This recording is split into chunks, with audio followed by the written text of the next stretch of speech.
하나님께서 우리 안에 이루시고자 원하시는 그 거룩한 뜻을 이루며 누리며 살게 하여 주시옵소서.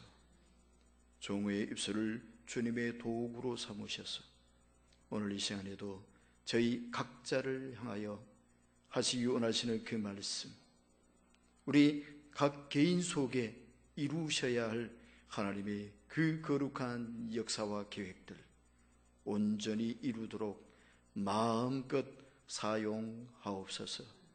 예수님의 이름으로 기도하옵나이다. 아멘. 오늘 제가 제목을 인계철선 이렇게 제목을 잡았는데요. 인계철선이라고 하는 것은 원래 군대에서 쓰는 군사 용어인데요. 지뢰나 또 크레모아 이런 무기들을 길목이나 풀숲에 숨겨놓고 철사줄로 연결을 해놔요. 그래서 이것을 지나가다가 모르고 건드리면 터지잖아요. 조명지뢰를 설치해놨으면 조명탄이 터지고, 크레모아를 설치해놨으면 크레모아 그 안에 폭발물이 수천 발이 한꺼번에 쏟아져 나와서 수많은 사람들을 살상시키게 됩니다. 이렇게 사람이 직접 가서 조작을 하지 않아도 연결되어 있는 선에 의해서 자동으로 작동이 되게끔 설치하는 이 선, 이것을 인계철선이라, 원래의 의미가 이렇습니다. 그런데 이게 우리 한국에서는 약간 다른 의미로 이해가 되어지는데요. 뭐냐 하면은 미군의 존재를 여기에 빗대서 이야기를 합니다. 1953년에 6.25 전쟁이 휴전이 됐는데, 휴전이 된 후에도 미군이 완전히 한반도에서 떠나가지를 않고 서부 전선에 집중적으로 배치가 되었죠. 지금은 많이 나갔습니다만 아직도 일부가 남아있지요. 근데 이 일부 남아있는 미군의 역할이 아주 중요한 의미를 가진다는 겁니다. 북한군이 쳐내려오려면 이 휴전선 바로 부근에다가 미군을 딱 배치를 시켜놓으니까 돌아갈 수도 없고, 치려고 하니까 미군을 건드려 놓으면 미국하고 전쟁을 해야 되니까 이게 쉽지 않은 일이죠. 그죠? 그래서 전쟁이 한반도에서 일어나면 미군이 바로 그 자리에 딱 서 있기 때문에 이거는 남한하고 전쟁하는 게 아니라 미국하고 싸우는 거다. 남한하고 미국은 하나로 연결이 되어져 있다. 이런 의미가 바로 인계철선이라는 의미로 이해가 되어지도록 이렇게 이 용어가 사용이 되어져 왔습니다. 그동안은 사실은 이 인계철선이라는 이 원리 때문에 우리나라가 여러 가지로 덕을 많이 본 것이 사실입니다. 좀 부끄러운 얘기긴 하지만요, 미군의 그늘 아래서 우리의 안보를 보장을 받는다. 좀 창피한 일이죠.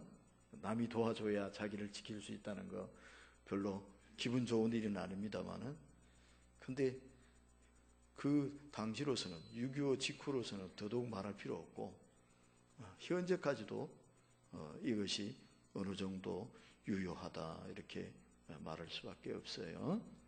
자, 이런 미군의 존재 때문에 우리가 안전을 보장을 받을 수도 있었고, 그리고 그 여력을 경제개발에 투입을 해서 오늘의 이런 경제적인 번영도 일굴 수 있었던 그 밑거름이 되어준 게 사실은 이 미군의 역할이다. 미군이 우리의 바람막이, 방패막이가 되어줬기 때문이다. 이렇게 평가할 수가 있을 겁니다. 북한이 남한이 무서워서 못 쳐내려온 게 아니라 그 뒤에 딱 버티고 있는 미국이 무서워서 함부로 행동을 못했다 이 말이에요. 이것이 우리 개인의 삶 가운데도 연결이 되어진다면 얼마나 좋을까. 여러분 등 뒤에 놀라운 능력과 권능으로 여러분을 딱 지키고 붙들고 있는 어떤 존재가 있다고 한다면 여러분의 삶이 얼마나 건강하고 행복하고 평안할 수 있겠냐 이 말이에요. 그런데 성경은 이런 꿈 같은 일을 우리도 누리며 살 수 있다 하는 것을 알려주고 계십니다. 미궁과는 비교할 수 없는 더 크고도 놀랍고도 지혜로운 분이 우리의 보호자가 되셔서 우리 편에 서서 우리를 위에 싸워주시고 우리를 지켜주기를 갈망하고 계신다. 이게 성경의 약속이고 선언입니다. 그래서 뭘 해야 되느냐? 우리도 바로 이 하나님을 내 편으로 모시는 일을 해야 합니다. 시편 118편 6절 말씀을 보시면 이 118편은 누가 썼다라고 기록은 되어져 있지 않지만 내용상 아마도 다윗의 작품일 가능성이 높다 이렇게 봅니다. 다윗이 이렇게 노래하고 있습니다. 여호와는 내 편이시라. 내가 두려워하지 아니하리니 사람이 내게 어찌할까.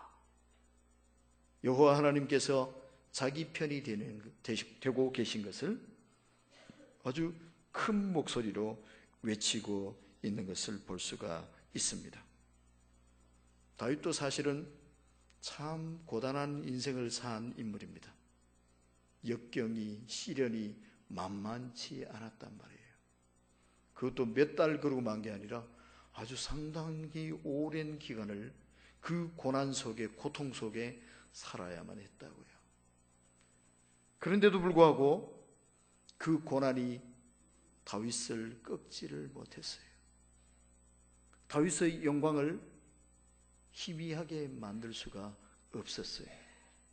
그 이유가 뭐냐? 바로 여기에 그 이유가 있는 거죠. 여호와께서 내 편이 되신다. 여호와께서 나를 돕는 자가 되어주신다. 나는 여호와 그분의 줄에 붙들려 있다. 이게 다윗의 생애의 성공적인 삶을 살았던 이유요 근거라고 얘기할 수 있겠습니다. 이렇게 산 사람은 다 그렇습니다. 야곱이 있지 않습니까? 외삼촌 라반의 집에서 20년을 살았거든요. 14년 동안은 결혼 지참금 대신 일해주는 걸로 14년을 일했죠. 아내를 둘 얻었으니까, 그죠? 그래서 한 사람의 7년씩 14년을 결혼 지참금 대금을 지불하는 대신 노동력으로 대신했단 말이죠. 그리고 자기를 위해서는 불과 6년밖에 일하지 못했어요.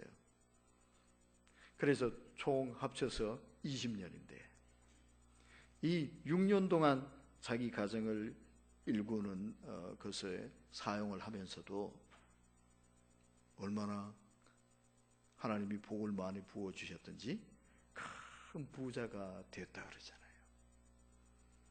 그래서 이제는 더 이상 외삼촌 눈치 보며 살 것 아니다. 하나님이 이제 너 아버지 계신 곳으로 약속의 땅으로 돌아가라 이러니까 야곱이 외삼촌한테 얘기도 안 하고 몰래 도망을 쳐버리잖아요. 이 라반이 그냥 호락호락 놔줄 것 같지가 않거든요. 어떻게 하든지 야곱 붙들어 놓고 좀 더 빼먹고 싶어서 눈이 뻘개서 손치는 사람인데요. 그냥 보내주겠어요. 몰래 도망을 쳤는데 나중에 라반이 알고 추격을 해오잖아요. 7일 동안이나 따라왔답니다. 그래서 마침내 따라잡았거든요. 근데 그렇게 애써서 달려왔으면서도 이 라반이 야곱에게 아무 짓도 할 수가 없었어요. 힘이 없어 그런 게 아니고요. 하나님이 야곱을 만나기 그 전날 밤에 꿈속에 나타나셨거든요. 그리고는 라반 보고 한다는 말씀이 이랬어요. 야곱에게 선악간에 말하지 말아라. 선악간에, 이 말은 무슨 소리겠습니까? 잘했든지 못했든지 이 말이에요. 그러니까 라반한테 혹 잘못한 것이 있어서 따지고 싶더라도 내가 허용 안 한다. 하나님이 이렇게 말씀하신 거예요. 야곱이 너한테 뭐 잘못한 게 있어서 너 화가 났더라도 야곱 건드리면 내가 가만 안 놔놓겠어. 하나님이 라반한테 이렇게 말씀하셨단 말이죠. 야곱이 무서워서가 아니라 야곱 뒤에 계신 하나님이 겁나서 라반이 아무 짓도 할 수가 없었어요. 아브라함도 비슷한 경험을 했어요. 이 아브라함이 말이죠, 맹추같이 자기 마누라를 빼앗긴 일이 있었잖아요. 자기 목숨 살려보겠답시고 둘이서 약속하잖아요. 여보, 이 동네는 하나님을 두려워하는 사람들이 사는 동네가 아니니까 잘못하면 내 목숨이 위태로운 것 같아. 그러니까 당신 내 마누라라 그러지 말고 여동생이라 그러자. 여동생이라 그러고 애굽으로 내려갔거든요. 애굽 바로가 보고는 사라가 너무 마음에 들었던 모양이에요. 여동생이라 그러니까 그럼 당신 여동생 놔주시오. 그리고 결혼을 해버렸단 말이죠. 근데 아브라함은 아무 소리도 못해. 자기가 여동생이라고 부르고 아내라고 부르지 않았잖아요. 그리고 또 자기에게는 아무 힘도 없어. 그러니 속으로 끙끙 앓고만 있었단 말이죠. 마누라 뺏기고 말이죠. 근데 하나님이 바로를 찾아가셔가지고 그 집안에 이 아브라함의 아내를 데리고 온 일로 인해서 재앙을 내리셨다 그러잖아요. 바로가 그냥 깜짝 놀라서 제발 데리고 가라고. 그럼 사라를 돌려보내주잖아요. 그리고 이런 일로 인해서 사라에게 부끄러움이 수치가 되게 되었으니까 보상한다 그러면서 보상금까지 안겼어요. 하나님이 이런 부족한 아브라함, 창피스러운 아브라함,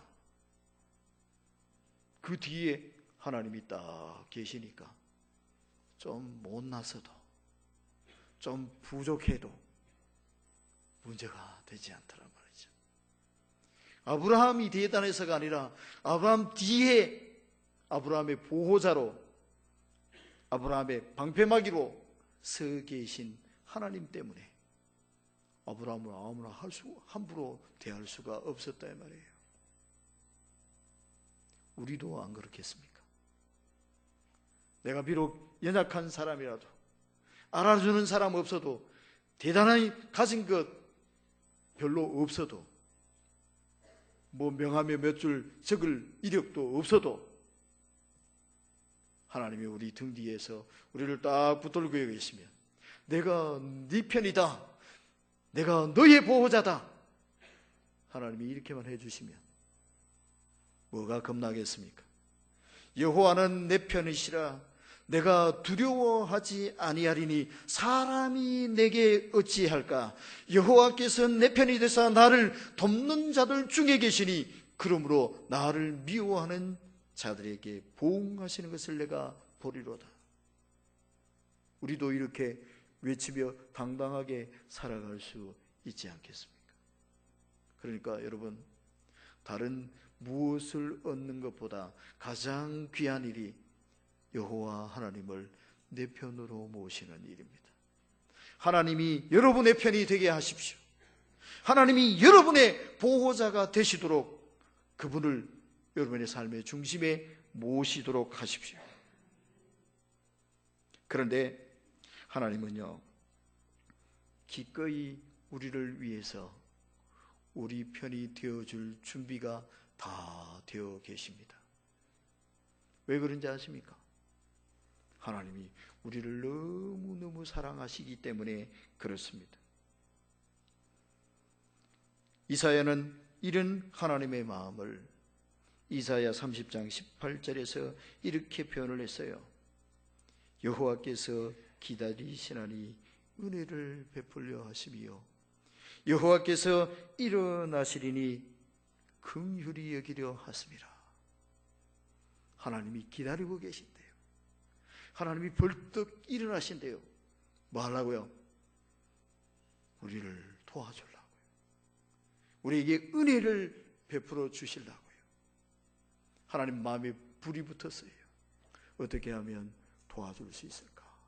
어떻게 하면 복을 내려줄 수 있을까? 어떻게 하면 더 행복하게 해줄 수 있을까? 이것 때문에 하나님의 마음이 조바심이 나 계셔요. 오죽했으면 하나님께서 자기 아들까지 아낌없이 바쳐가면서 내가 너를 사랑한다. 하나님이 우리에게 이렇게 말씀하고 계실까요? 하나님이 독생하신 아들, 외아들 예수 그리스도를 이 땅에 보내시고 그걸로 못 알아서 십자가에 못 박혀 죽게 하셨잖아요. 왜요? 우리를 사랑하시기 때문에. 그죠? 그러니까 하나님이 우리를 바라보실 때 어떻게 바라보시느냐? 눈에 넣어도 아프지 않을 소중한 자식으로 아끼고 사랑하신다, 이 말입니다. 이게 하나님의 마음이에요. 로마서 8장 32절에서 34절까지 바울은 이런 하나님의 마음을 이렇게 표현을 했어요. 자기 아들을 아끼지 아니하시고 우리 모든 사람을 위하여 내주시니까 어찌 그 아들과 함께 모든 것을 우리에게 주시지 아니하겠느냐? 누가 능히 하나님께서 택하신 자들을 고발하리요? 의롭다 하시는 하나님이시니 누가 정죄하리요? 죽으실 뿐 아니라 다시 살아나신 이는 그리스도 예수시니 그는 하나님 우편에 계신 자요 우리를 위하여 간구하시는 자시니라. 어느 누구도 우리를 고발할 수 없다고요. 어느 누구도 우리를 잘못했다 못했다 정죄할 수 없다. 하나님이 아주 단호하게 선을 그어서 말씀하십니다. 왜요? 쟤들은 내 편이냐? 내가 저들의 보호자야. 내가 그들을 의롭다고 내가 의롭게 받았어. 그런데 누가 감히 내 사랑하는 내 자녀들을, 내 눈에 넣어도 아프지 않을 내 소중한 자녀들을 함부로 대할 수 있겠냐? 결코 용납할 수 없다. 하나님께서 이렇게 단호히 말씀하고 계시다 말이에요. 문제는 하나님은 준비가 다 되어 계신데 하나님은 어떻게 하든지 우리를 도와주고 싶어서 우리 편이 되고 싶어서 안달이 나 계신데 우리가 문제예요. 우리가 그 하나님을 인정하고 모시지 않으면 하나님도 우리 편이 되실 수가 없으셔요. 그래서 뭐 해야 되느냐? 우리가 마음을 열고 하나님을 우리의 삶의 중심에 모셔드리며 그를 믿고 의지하며 그에게 우리의 삶을 맡겨야 합니다. 오늘 본문의 말씀으로 표현을 한다면 여호와께 피하는 것이지요. 자, 8절 9절 말씀을 보십시오. 여호와께 피하는 것이 사람을 신뢰하는 것보다 나으며 여호와께 피하는 것이 고관들을 신뢰하는 것보다 낫도다. 이렇게 말씀하고 있잖아요. 여호와께 피한다. 피한다는 게 무슨 말이겠습니까? 하나님께 자신의 안전과 자신의 생명과 자신의 모든 것을 하나님께 맡긴다, 이 말이에요. 피한다는 말은 하나님을 믿는다는 얘기고 하나님을 믿고 자신을 온전히 맡긴다는 이야기입니다. 하나님이 어떤 사람의 편이 되어주시느냐? 바로 이렇게 하나님을 신뢰하고 하나님께 자신을 맡기고 하나님의 그늘 아래 피하기를 원하는 사람, 그들에게 하나님이 그들의 편이 되어주십니다. 내가 네 편이다. 내가 너의 보호자다. 네가 나를 믿으니 내가 너를 책임져 줄게. 네가 나에게 피하러 왔으니 내가 너를 보호해 줄게. 너를 건드리는 것은 곧 나를 공격하는 것이다. 내가 가만 놔두지 않겠다. 이게 하나님 마음 아니겠습니까? 다윗 왕도 참 어려운 시절을 보냈다 그랬죠. 너무 어려워서 울 기력이 없도록 울었다. 사무엘상 30장에 그런 기록이 나와 있어요. 얼마나 서럽고 얼마나 힘들고 얼마나 고통스러웠으면 울 기력이 없도록 울었더라. 여러분은 그렇게 울어보신 적 있습니까? 그런 절망적인 상황 가운데서도 그것을 뚫고 일어설 수 있었던 그 단 하나의 이유, 아무도 그를 도와주는 사람 없었거든요. 자기들 따라다니던 부하들까지도 돌을 들어서 자기를 쳐 죽이려고 그랬어요. 아무도, 그 어느 누구도 다윗의 편이 되어주는 사람은 없었어요. 절체절명의 순간이었단 말이에요. 그런데 그 상황을 어떻게 이겨냈는가? 사무엘상 30장 6절은 이렇게 표현하고 있어요. 다윗이 크게 다급하였으나 그 하나님 여호와를 힘입고 용기를 얻었더라. 그 하나님 여호와를 힘입고 용기를 얻었더라. 끝났는데요. 아마 돌멩이가 하나만 날아오기 시작했어도 그 자리에서 돌에 맞아 죽어야 했을 거예요. 그 절박한 순간에도 다윗이 용기를 얻었어요. 그 상황을 뚫고 일어섰어요. 뭐 때문에? 그 하나님 여호와를 힘입고 하나님께 비해서 그랬다 이 말입니다. 하나님을 신뢰하고 자기의 인생과 운명과 생명과 모든 것을 하나님께 맡겼기 때문에 하나님이 그를 책임져 주셨다. 그 위기가 오히려 그에게 최대의 기회가 되도록 만들어주신 사건이 바로 여기에서 벌어지게 된다 이 말이에요. 그러므로 여러분, 염려하고만 계시지 마시고 걱정만 하고 계시지 마시고 정말 하나님을 믿는 사람이라면, 진짜로 신앙생활하는 사람이라고 자부한다면, 자처한다면 염려를, 근심을, 걱정을, 문제를, 아픔을 끌어안고 고민하고 계시지 말고 여호와께 피하셔야 됩니다. 여호와 하나님 앞으로 가지고 오셔서 그걸 하나님 맡아주십시오. 하나님이 해결해 주십시오. 하나님이 책임져 주십시오. 하나님께 의탁하셔야 됩니다. 그러면 됩니다. 내가 네 편이다. 내가 너를 도와주마. 내가 너의 보호자가 되어주마. 하나님이 기다리셨다는 듯이 받아주시고 해결해 주십니다. 사실 우리의 삶에는 우리 힘으로 할 수 없는 일들이 너무너무 많지 않습니까? 우리 힘으로, 우리 지식으로, 우리 경험으로, 우리 능력으로 할 수 있는 것은 그렇게 많지가 않다고요. 할 수 있는 것들은 다 쉽고 별것 아닌 문제들만 우리 마음대로 할 수 있어요. 정말 어렵고 힘든 문제는 아무것도 어떻게 해볼 수가 없잖아요. 무기력할 수밖에 없어요.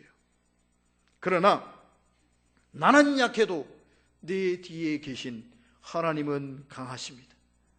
그분은 전능자이십니다. 그 큰 능력과 권능으로 우리를 위해 일하고자 하십니다. 우리를 위해 싸워주고자 하십니다. 본문 말씀 10절부터 13절을 제가 현대인의 성경으로 한번 읽어보겠습니다. 적국들이 사방에서 나를 둘러싸고 있으나 내가 여호와의 이름으로 그들을 물리치리라.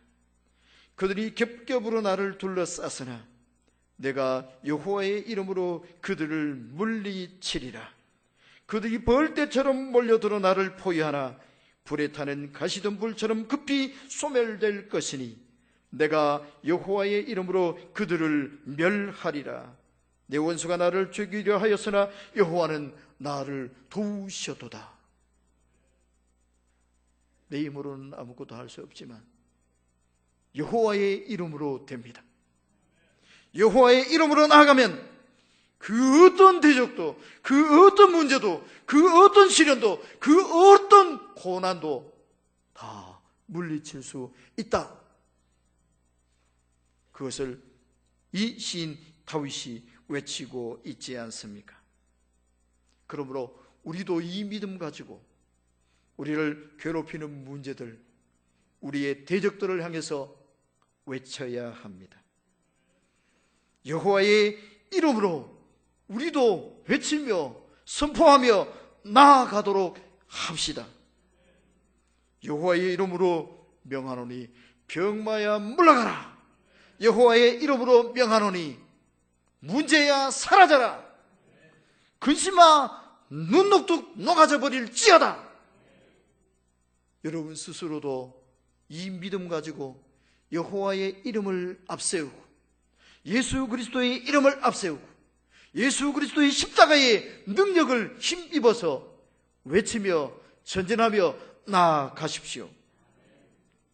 주님이 우리의 능력이 되시고 찬송이 되시고 우리의 구원자가 되십니다.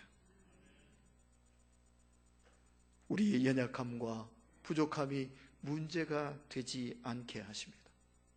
심지어는 실수를 했더라도 그 실수도 우리의 삶을 흔들지 못하게 만드십니다.